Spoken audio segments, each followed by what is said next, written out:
welcome to this quick tour of visa sponsorship, why it's needed and what is involved. And before we get into detail, I wanted to provide a quick overview of our experience and why we are giving this presentation.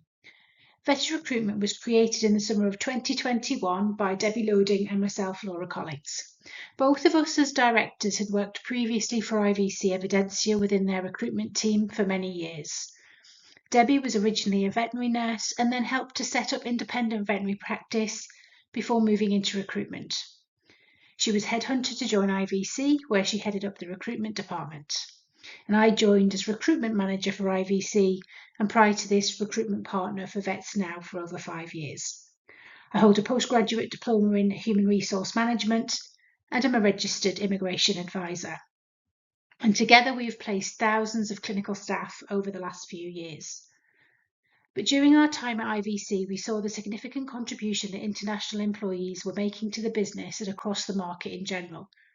Up to 30% of the workforce was international at any given time. And many of you will have overseas qualified team members who I'm sure you'd hire again in a heartbeat. The need for these employees hasn't yet gone away.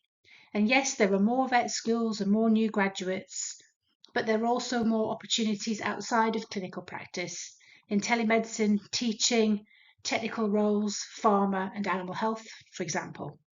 So the need to attract vets into first opinion practice is still very much there, and we still have a large shortage of vets here in the UK.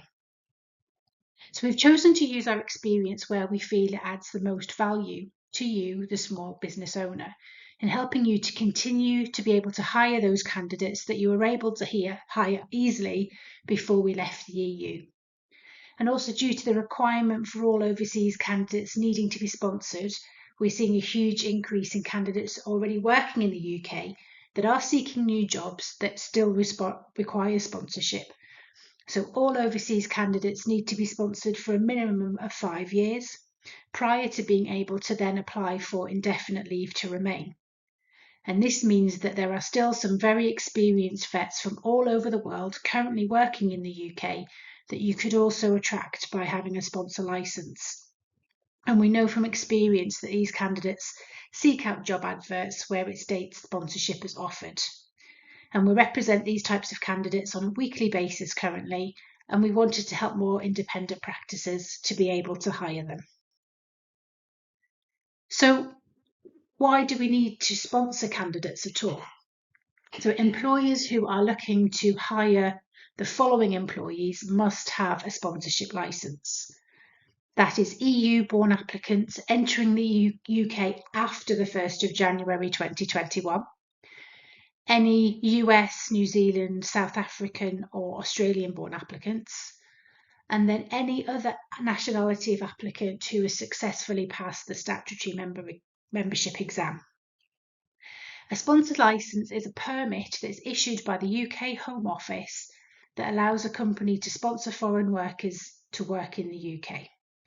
The foreign workers must be assigned a unique certificate of sponsorship, or a COS, by the company, which they then use to evidence their right to work in the UK. Having a sponsor licence demonstrates to the Home Office that a company is a responsible and credible employer and that they have the necessary systems and processes in place to sponsor foreign workers. It also gives companies access to a wider pool of talent, enabling them to bring skilled workers from overseas who might not be available in the UK. And so what are the benefits of being a sponsor? So there are currently just shy of 29,000 practicing vets in the UK. These vets are there to treat 34 million pets across around 6,000 practices. So a bit of crude maths there shows the shortfall of vets that we have. And here on the slide are the figures for the qualifying countries. So not all of these vets will be eligible to work and not all of them will want to work in the UK. But EU applications in particular are still on the rise again, and there's no reason why this would not continue whilst the UK provides better career prospects than the majority of European countries. The RCVS application process is now much more stringent, with strict eligibility in terms of accreditation with the European Association of Establishments for Veterinary Education and the American Veterinary Association, who assess each vet school every few years, and these schools must conform to the high standards to get approval. Only vets that graduate from these accredited schools can apply for RCVS status. The RCVS also requests that all applicants have English proficiency equivalent to A-level English, so only those that are truly committed to a long-term future in the UK are now starting that process. And I would dare to say that the vets that you'll be hiring now from overseas should be better in calibre than those that some of you have may hired in the past.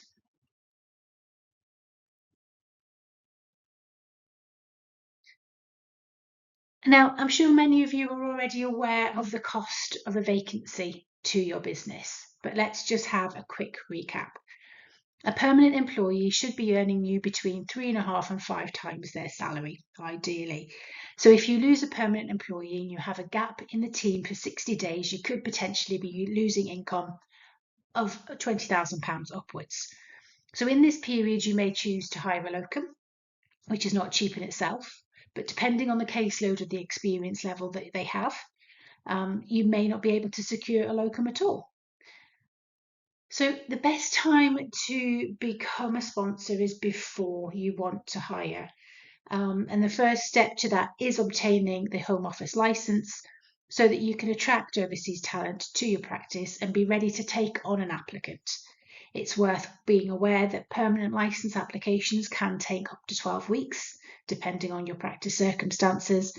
Then visa applications from outside of the UK currently take 3 weeks, and within the UK, visa transfers can take up to 8 weeks.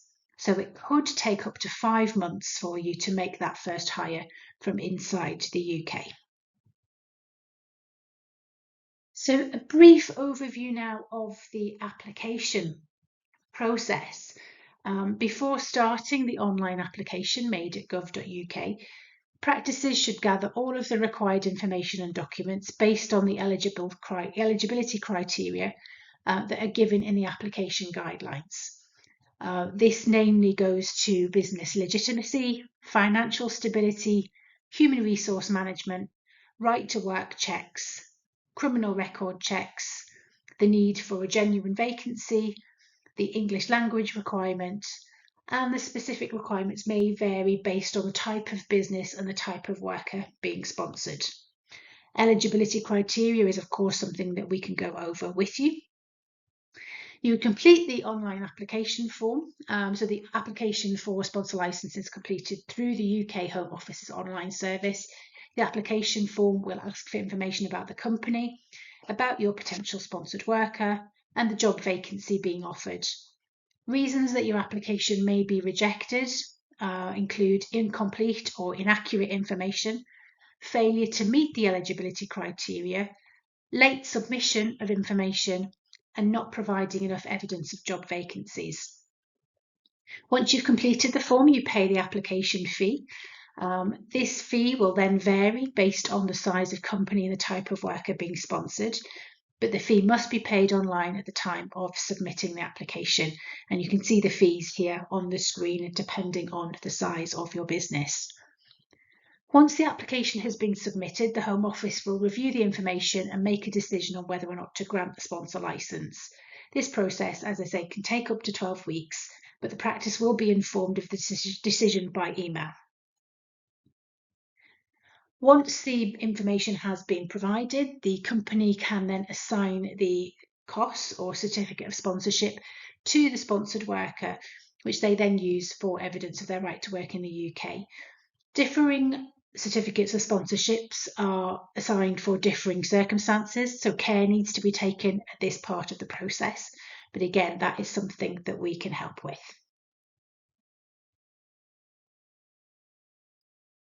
And so getting the licence is the first part of the process, and there are things that you need to be aware of before starting this process that you would need to continue through your sponsorship life cycle. So for example, you have reporting requirements. So you must report any changes to the sponsored worker or your business circumstances. You must keep records of the sponsored workers.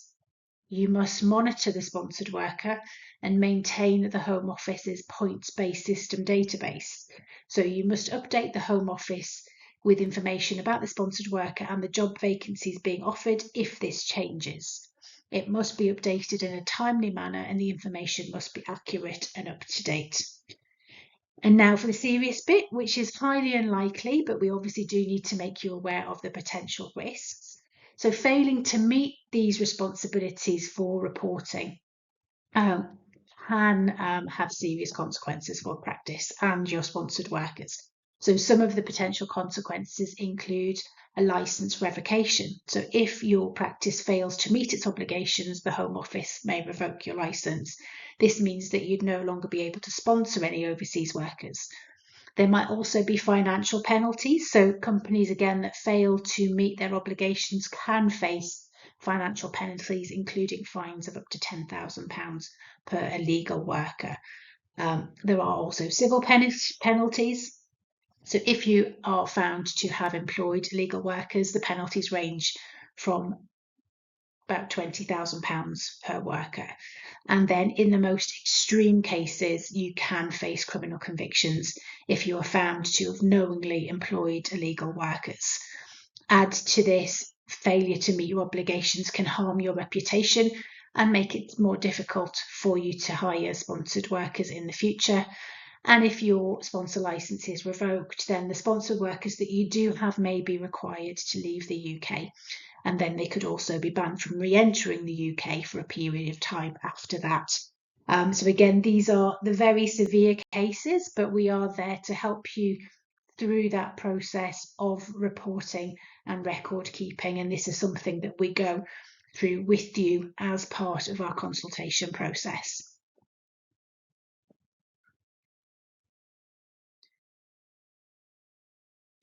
So to help with the costs of managing the database or managing your applications for certificates of sponsorship or your license in general, we've created a monthly subscription service to help keep those costs down and to make you give you access to our services as and when you need them. So we have three levels of service: basic, standard, and premium. The basic cost of the basic service, £50 a month. This would, on every 12-month term, would give you 2 certificate of sponsorship applications per year and up to 12 hours of advice, or one hour per month of advice every year. The standard application service is £125 a month. This is for those practices who don't yet have a license, so that is covered. As well as your license, there would be up to 4 certificate of sponsorship applications per year, and then up to 12 hours of advice per year as well included in that. And for our premium larger practices who are doing more hiring, at £250 a month, then you have access to unlimited advice whenever you need that. We can manage your SMS system for you so that you don't have to do any of the record keeping yourself. And there would be access to unlimited certificate of sponsorship advice for your applications there as well. So this is just a way that we're able to help you if hiring of sponsored or overseas candidates would be something that you would be doing on an ongoing basis. If you are looking at other immigration firms, their applications can be up to £3,000 each. We are keeping the costs down because we specialise only in veterinary and only in sponsorship. So the immigration advice that we give is limited to that. We don't have overheads for other types of legal advice, and therefore we're able to provide this service at a much more cost-effective rate for you. If you have any questions at all about anything that I have discussed here, you can email me at laura@vettedhr.co.uk, or you have access to our general advice as well as sponsorship support vetedrecruitment.co.uk. We have 2 phone numbers. The bottom number there, the mobile number, is my direct number, which you'll get me on. The top number there is our office answering machine. So if you then do leave a message, we will come back to you. And you can also follow us on LinkedIn, where we do post information with regards to sponsorship quite frequently.